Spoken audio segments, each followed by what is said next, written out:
Okay, please welcome your next storyteller, Sam.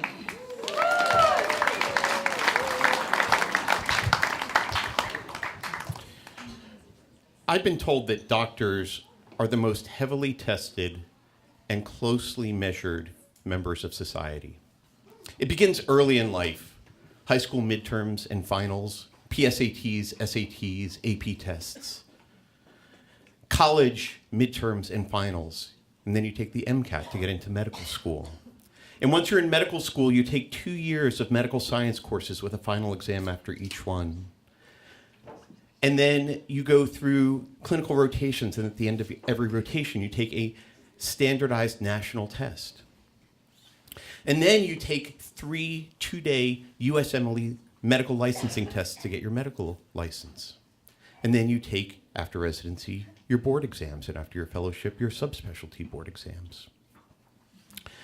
Doctors are not so much born with silver spoons in their mouths as they are with number 2 pencils in their hands.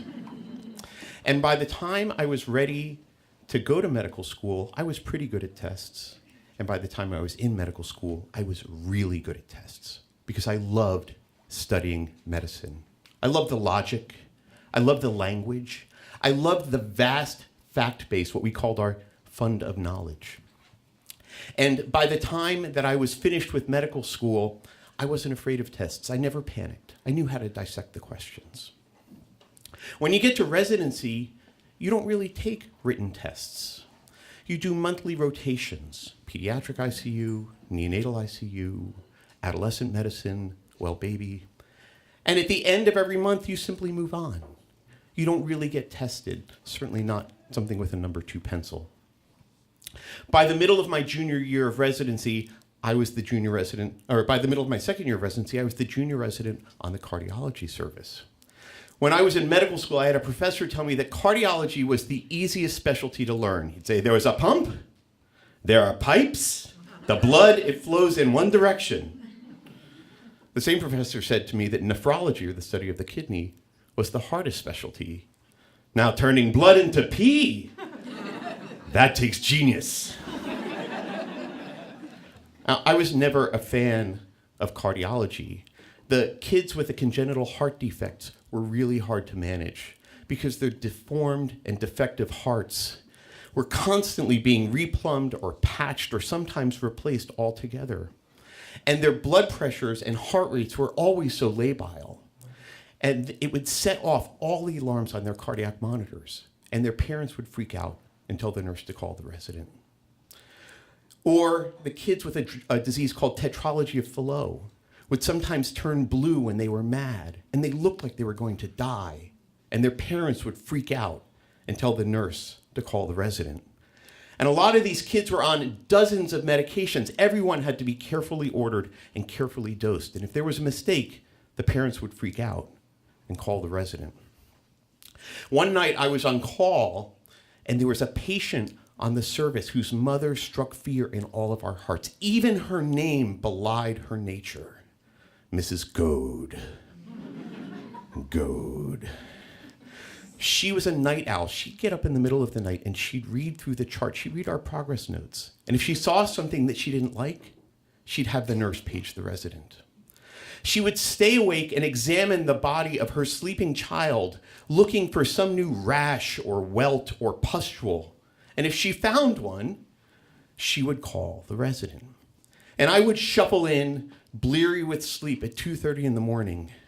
And I'd do a cursory exam of the child and then spend half an hour telling Mrs. Goad that the pimple that she had discovered on her child's buttock at 2:30 in the morning was unlikely to be a rapidly progressing, life-threatening bacterial infection. And no, I didn't need to work it up and do cultures and start antibiotics.